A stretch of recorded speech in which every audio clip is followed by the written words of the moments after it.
Hello, family, and welcome back to the Explore the Extraordinary podcast. My name is Betty Guadagno, and today I'm joined by Michelle. And Michelle is a certified medium, an angel communicator, spiritual coach, energy healer, and an all-around awesome chick. I've known Michelle for the last couple years. We've done the IANDS conferences together in person, and I cannot even explain what her energy is like in person. It is out of this world. I'm super excited for your willingness to come on the podcast and share a piece of yourself with the community at IANDS on this platform. And I'm going to toss it right over to you to start sharing, and then we'll get into a dialogue. Thanks so much for your willingness to serve. Oh, thank you so much for having me, Betty. I'm really excited to be here with you today. I've got quite a history. It's a long one, but it started with my 3 near-death experiences, which are really what led me to where I am today. They were all very different. So this is the thing about having multiple near-death experiences. We find out that they're not all the same. It's not one size fits all. And in hindsight, each of these near-death experiences was actually really tailored to where I was in my life, what I was willing to see, what I was able to open my mind enough to comprehend and understand. And so through each of these near-death experiences, I really was led into my mediumship. And the biggest one of the 3 happened on 11/1/11 and November 1st, 2011, when I was about 14 feet off the ground in my house on a ladder, and I fell off of the ladder. At that point in time, I actually was ripped out of my body in a very quick way, not a painful way, turned around and facing my body in the ladder suspended in the air. And at that point in time, I was standing with these 3 people that I didn't know. One was an Asian man, one was an Egyptian woman, one was a Hawaiian man. I felt like I had known them all my life. They were very loving and kind. I felt like they knew me inside and out. And they literally said to me, "What would you like to do? Would you like to stay or would you like to go?" And at that point in time, I was trying to comprehend how I felt like I had forever to decide as I was in this blissful energy, this timeless space. And at the same time, I knew my body was going to hit the ground in about a second. As I stood in this space, watching my body in the ladder suspended in the air, I saw this beautiful angel come in. Not the same angel from my first near-death experience, but this angel was dressed in red and gold. And when I saw this angel, I immediately knew that it was here to either take me home to that heavenly realm or to shift something so that I could stay. As I saw this angel, I then was drawn to my 2 children. I have 3, but 2 of them were in the kitchen at that point in time, and I saw them. And when I saw the kids, I knew I needed to stay longer. And as I made this decision, I was immediately downloaded with a bunch of information. I was told that I needed to come back and do my mediumship because up until this point, I was just a stay-at-home mom, right? I mean, that's a 24/7 a day, a week job, but that was my life. I was a mom, I was a wife, I was a homemaker. I had mediumship abilities, but I hadn't been using them or learning how to use them. And so this was part of the deal for me to come back was, okay, Michelle, but you've got to come back and help people in the way that you can. I was also downloaded with more information that my marriage probably wouldn't survive that there would be more trauma ahead. And to this point in time, even information I'm almost reminded of it because at that time, so much was given to me. It still presents itself in pieces at times. So I end up choosing to stay. I fall, I hit the back of my head on the corner of my granite island. I had a 5.5-inch skull fracture, a brain bleed. I lost my taste, my smell, my equilibrium, just a lot of physical trauma that happened from that experience. By the time they get me to the hospital, what they find is I literally survived the fall by 1/2 inch. And that was how much the angel had moved my head because I had missed my brain stem. So then I go into this period of just trying to recover physically, which took actually months and years. But during this period, about 2 months into my healing process, my younger 2 kids who were home were the ones who ended up calling 911. And my son, who was 5 at the time, had tried to call and his call hadn't gone through. So 2 months after my accident, he started getting very depressed and he started saying, "I didn't do anything to help you. I didn't need to be there." Sophie's call went through and we said, "But Josh, you opened the door for the policeman, you helped." there was really nothing we could say to lift the weight off his little shoulders. So my grandfather, who had passed away when I was 12, comes through to me in my first huge mediumship visit after my head injury. He literally manifests to me and he says to me, he's talking to me about my son, which they never knew each other on this earth. He's talking to me about him being good with electronics, talks to me about my accident, and then he says, by the way, you need to get the 911 recording on there. There's something that you should know. I didn't even know I could get the 911 recording. So I went down and I ordered it. It took a few weeks to come in. When I put it into play it, I hear them say 911, what's your emergency? And in his little broken voice, I hear Josh say, Sophie, what do I say? And then he laid the phone down. He had called immediately following the trauma and had actually forgotten that he called. For the next minute and a half, you can hear the operator trying to get their attention. Then he says, I'm going to go push the house alarm.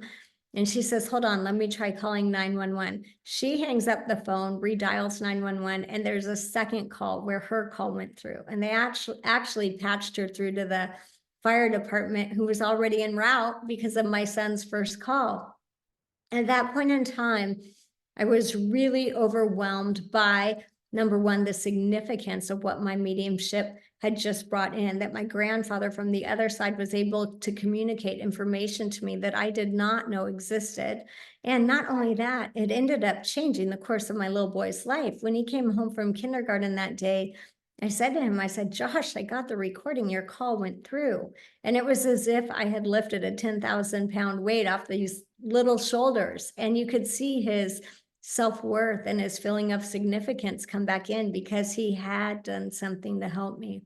So that really started me on my mediumship journey, which has opened many doors for me. I've been to the other side. I get to communicate with the other side every day. This is my full-time passion / job, but I love it. And it really opened the ability to communicate with angels, life guides, loved ones in spirit, psychic information, and start to realize that all of these are frequencies that are available to all of us.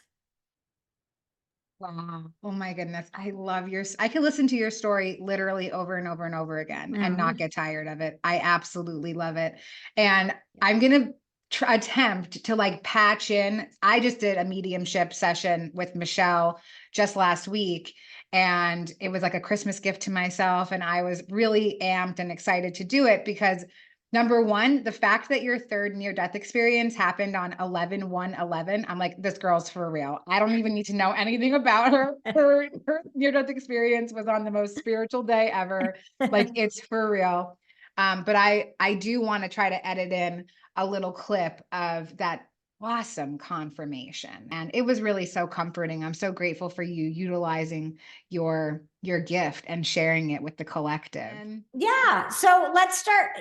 Who has the J name, like Jeannie or Janny or someone? Janie, that's my mom. Janie. Okay. I do need to tell you this. She has not missed a moment of your life. She is getting to see and be connected to the best part of your life right now. And then she connects me with a P name. So who is P? P? That's my dad, Peter. Okay. And a lot of what he's resonating with is almost like he's kind of like doing like, yeah, what she said.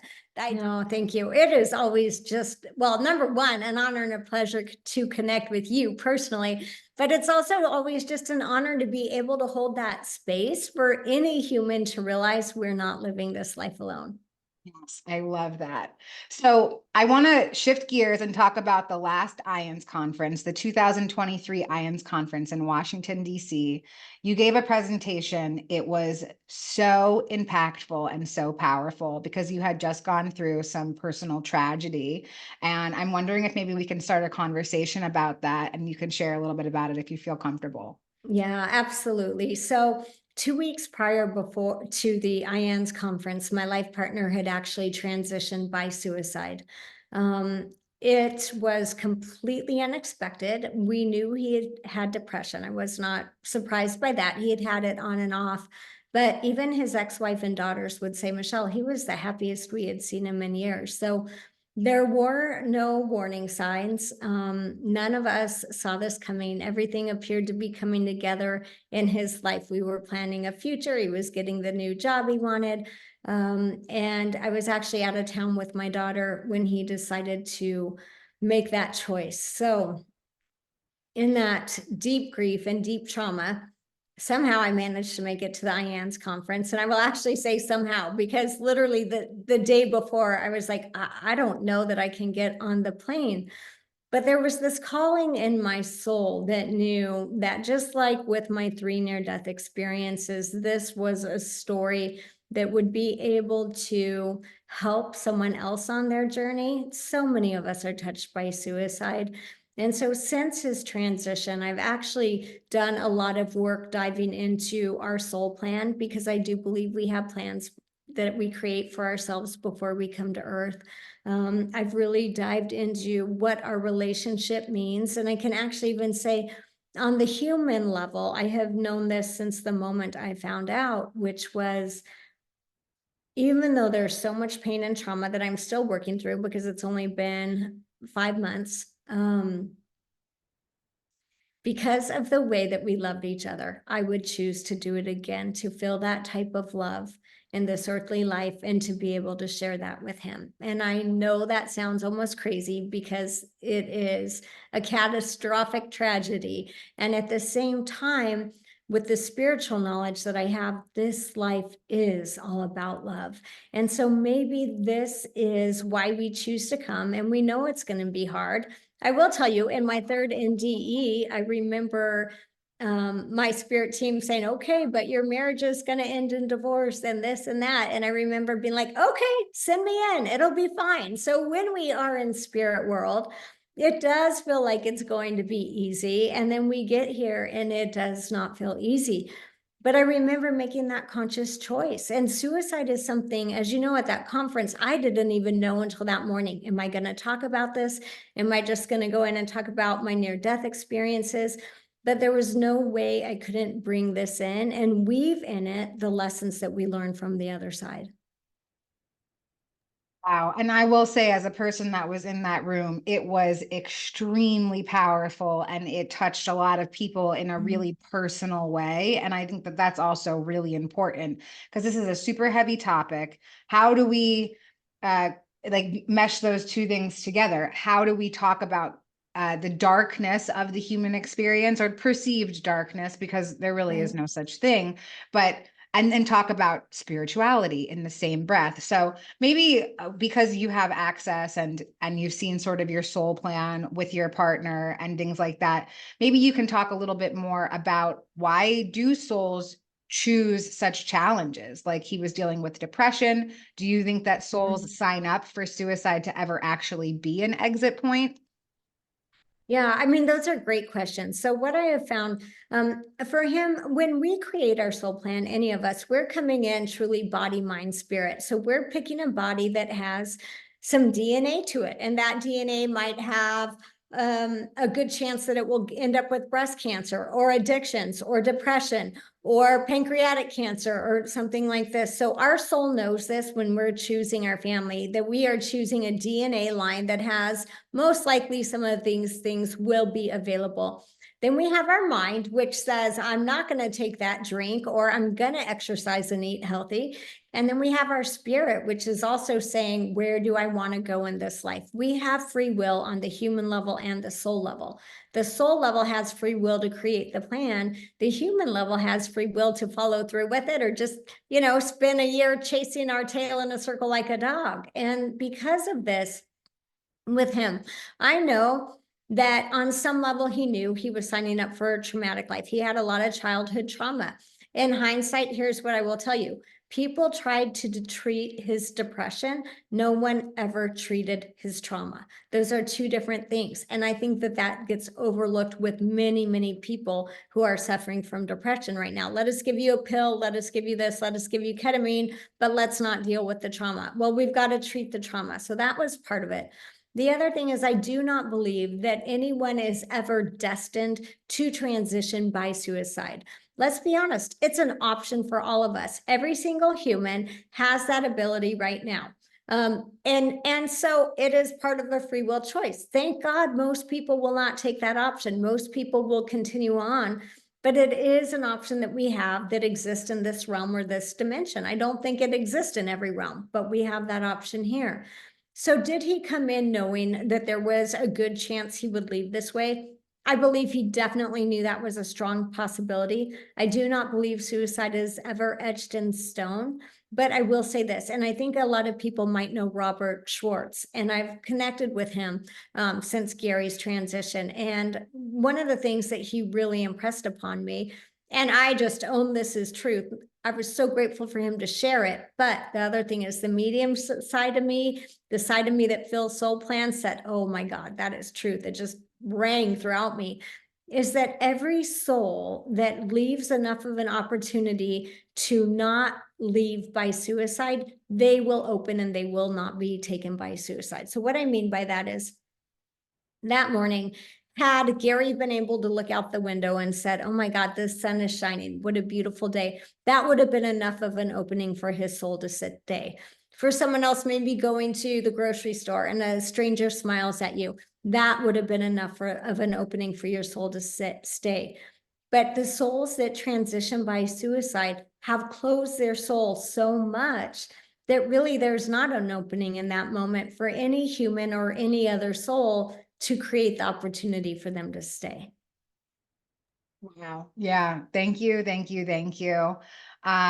So yeah, part of my story also has suicide loss in it. And when I spoke with Michelle and we did the reading, I was able to connect with those people that I've lost by suicide. And I have very deep intuition in the same direction. And I'm very grateful for Robert Schwartz and his literature as well. But my intuition, ever since my experience, is that there was a high probability that this would be a life that would be far too painful for the people in my life to complete. And I think that that's just part of the individual soul profile coming into, I think like when we're on the other side, or when we're in that in between life station, we're like, I can do anything, like pile it on, give it to me, give it all to me, because we don't understand what it's going to be like to feel that inside of a human body. We don't understand what 2 decades of depression is going to feel like, or like all of, we just don't understand it. Because everything is just instant in that space. And I really appreciate your insight on that, because it is a really challenging subject to talk about. And I'm curious, have you had a connection with your partner since his transition? I've had multiple, very often, many connections with him. I don't think I've shared this anywhere publicly before, but I will go ahead and share it with you now. I actually found out that he transitioned from him. So I don't think I said that at the conference. But what happened was he would always say to me, you sure are beautiful. And maybe I did say it at the conference, I can't remember, but I found out 2 days after that he had transitioned, because no one knew where he was, and it took a while for them to identify him. And I was in my bathroom at night getting ready to go to bed, and I felt him come in behind me, and he said to me, you sure are beautiful. And I just started crying, because I knew this was a mediumship reading, and I started telling myself, this isn't real. This isn't him, I'm imagining it. And I couldn't even stand because it was taking over my body. So I went and laid down on my bed, and I felt him lay behind me. He put his arm over me, and he said, I wanted to be the one to tell you. And so that was actually how I found out that he had transitioned. So we have had connection from quite early on. And I still do. Sometimes, though, it's not nearly as clear as I would like it to be. And I would like to say this too. As a medium, with all of the spiritual knowledge that I have, all of the spiritual connection that I have, there is still no way for me to bypass the human grief. It still overtakes me. I will still be on my knees. There will still be moments where I think I can't take one more breath. This is part of the human experience that there is no way around. And I think that's interesting for people, because I do think a lot of people look at me and think, well, you should be fine. You know, there's an afterlife. You've been there 3 times. You know where he is. You do get to connect with him. Yes, yes, yes. All of that I do. And I'm so grateful for what I have. And yet you cannot bypass the human experience. Well said. Very, very well said. What do you think is the purpose of what's the meaning of life? What do you Yeah. think the purpose is of experiencing these dense emotions? So, like you're sharing, even coming into spiritual awareness, having a connection to the divine, to everything that is, when we still have to experience the human side of it. What do you think the purpose of all of that is? Right. So our souls learn in the contrast, right? When we are in heaven, we are not in deep grief. We are not in financial trauma. We are not, none of this exists in that realm. So we really come to planet Earth for the contrast, because this is the cutting edge of growing. This is where we learn, we go. The contrast is extreme. If you don't believe it, turn on the news for 5 minutes. I mean, contrast here is extreme. And so because of that, we can learn and grow.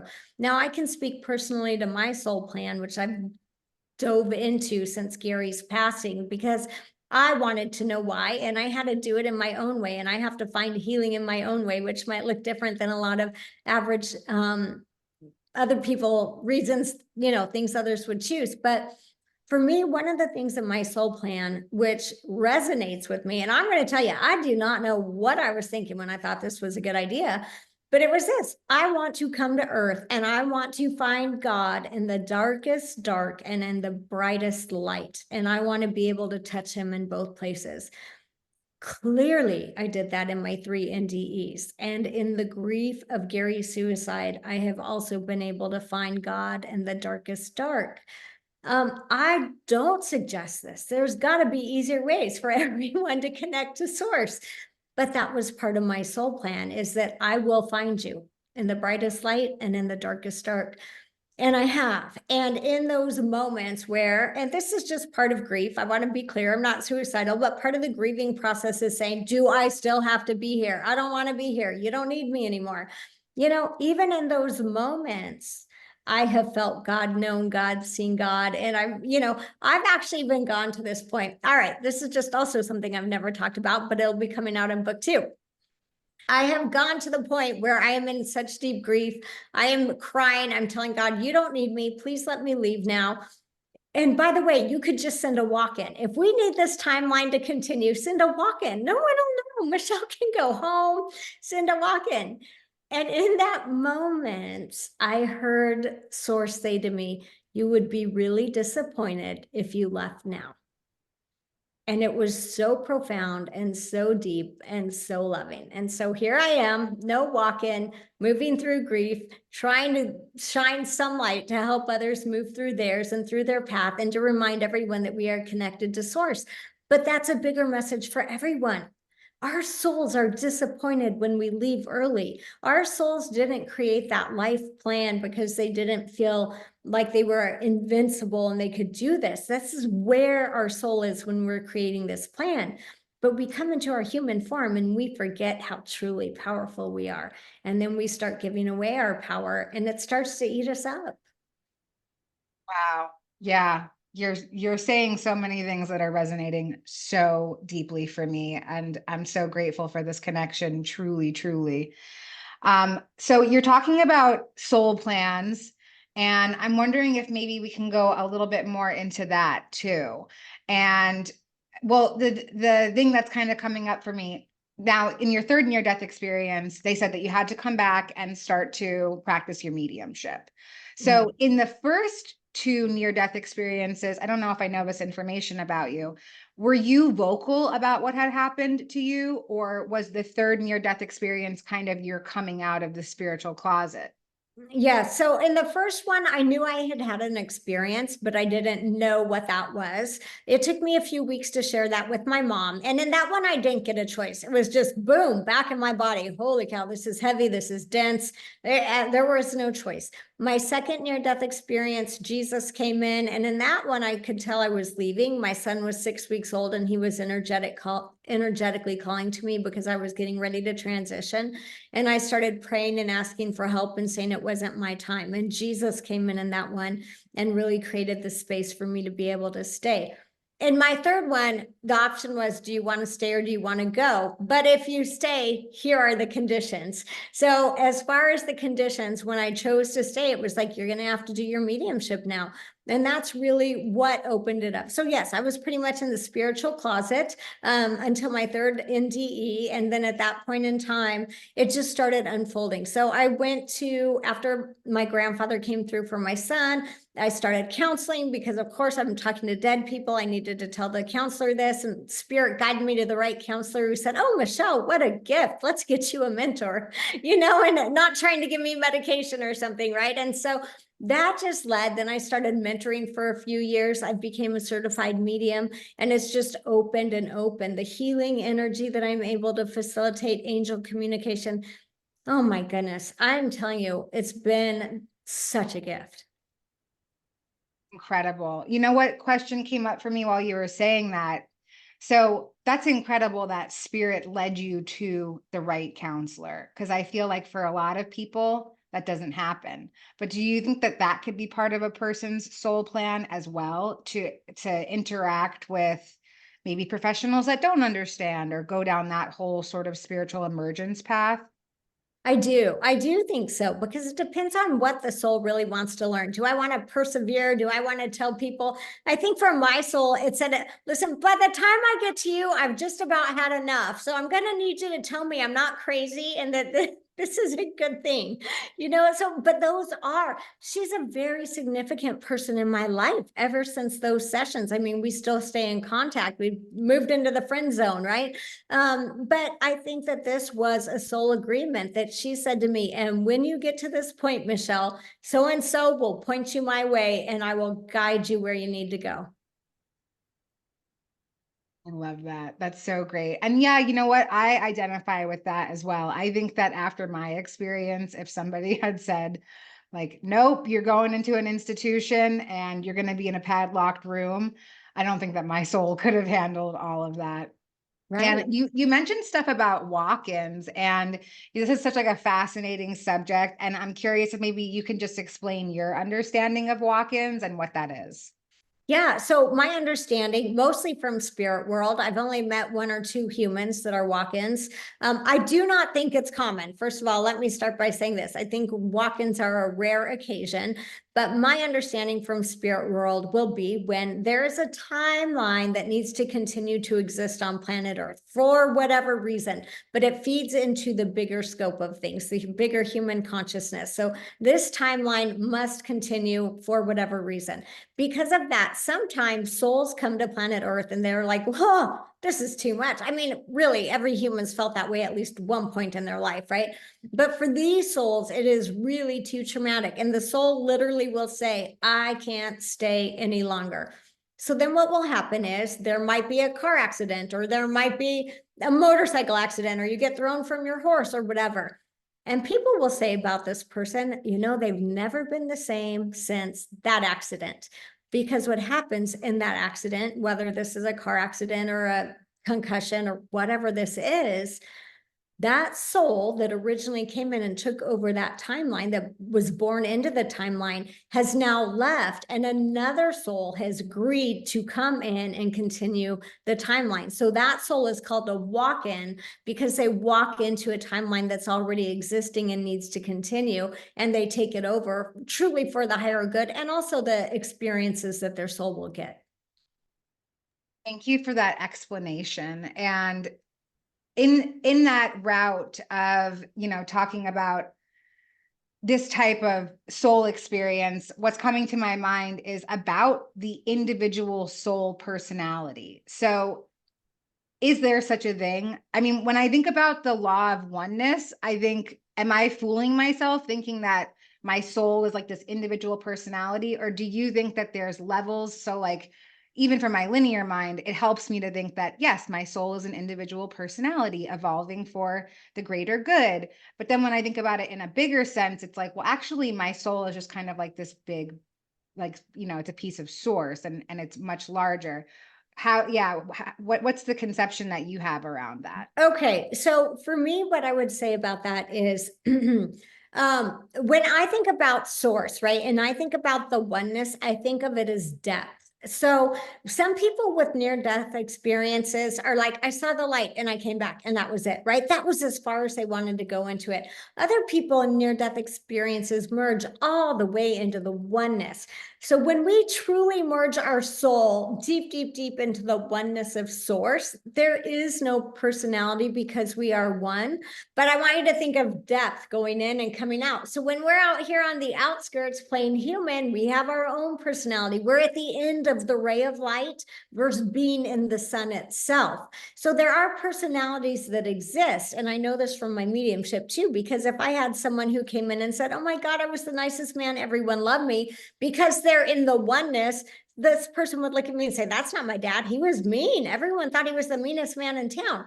So his energy will come through and say, this is who I was in my human life. And then as he merges into the oneness, now he's beautiful, bright, love, source, but that's not who he's going to come through in mediumship, because you're going to say, Michelle, that's not my dad. Who are you talking to? I love that, because I've had similar experiences with mediums. They're like, oh my God, your mom loved you so much. I'm like, whose mom? Not my mom. But maybe now Right. she does. I don't think she did in her human Right. life. So I really like that you're saying that. And I love the visualization of depth. And I just imagine going super duper in and like just really feeling, I'm seeing it like Jello, like going all the way into Right. the middle of the Jello and then coming out to the side of it, and how separate and like separating that can be. And for me, I think the idea of the individual soul personality is actually really useful, because I got to think of it like it's evolvement. Now, in Mm-hmm. some bigger conception, I know that there's no such thing as evolvement because I'm already merged with source. So I'm already as evolved as I can get. But for me, in my human life, in my linear mind, it helps me much more to think of things in that kind of layered way. Right. Absolutely. And I mean, just being on planet Earth, it helps us have a greater understanding because of where we are with space and time that we have here that doesn't exist in other places. We need this construct to be able to learn. I love that. I'm curious if maybe you can share about who was the first person that you heard speak, or the first book that you came across that really solidified your experiences for you? Yeah. So the first one was James Van Praagh, I believe it was Talking to Heaven. I cannot remember the title right now, but that was the first one where I said, oh my God, this is real. Someone else has had these experiences, because I was raised Catholic. No one talked about mediumship. No one talked, honestly, mediumship and near-death experience. Those weren't even terms that were in my community at that point in time. So I knew I had communication with angels, or there was other things going on, but I didn't have a word for that. So James Van Praagh was really the opening for me, where it was like, this is happening to other people. And then I think John Edwards got a TV show. And you remember, well, you might not remember this. There used to be a TV show called, I think it was like Death and Back Again or something like that. Oh my gosh, I was fascinated with it. So wherever I could find these little pieces that I could relate to, I would search them out, but it was really hard for me to find them for a while. I feel like now we have access to so much, and it was not this way 10 years ago, even maybe 5 years ago. I think maybe since the 2010s, it has been like much more readily available, this information. But I Mhm. love hearing about your journey into finding those pieces of information.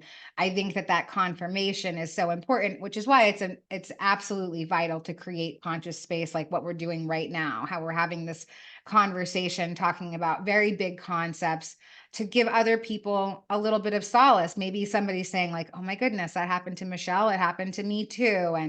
And they can feel brave and courageous in their own experience. And I want to thank you so much for coming and sharing your experiences with us. And I want to see if there's anything else that you'd like to share to feel more complete about our time together. Well, thank you for having me. I've absolutely enjoyed this. I always just like to leave with these kind of words right here, that we do have free will on planet Earth, but a lot of times that free will is really how we're going to choose to view something. And so I'm going to use the most traumatic event in my life partner leaving by suicide. I had no choice over him leaving. I didn't. But what I do have is a choice in how I'm going to process this, and how I'm going to heal, and how I'm going to use it to help others. So even though it was an event that I felt like I had no control over, I still have a perception around it. And with that, we need to be aware that we always have perception. It really is our best friend, and we can choose to look at the flat tire as well. Maybe it saved me from a car accident, or, oh my gosh, I'm going to have a horrible day because I have a flat tire, right?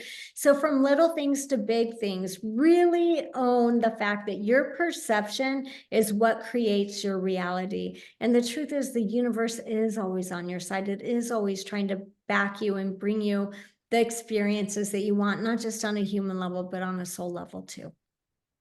You are an effing inspiration, girlfriend. I love you. I Thank you. love you too. Thank you so, so much. I could talk to you literally for hours, but for the brevity of the podcast, I'm going to cut it here.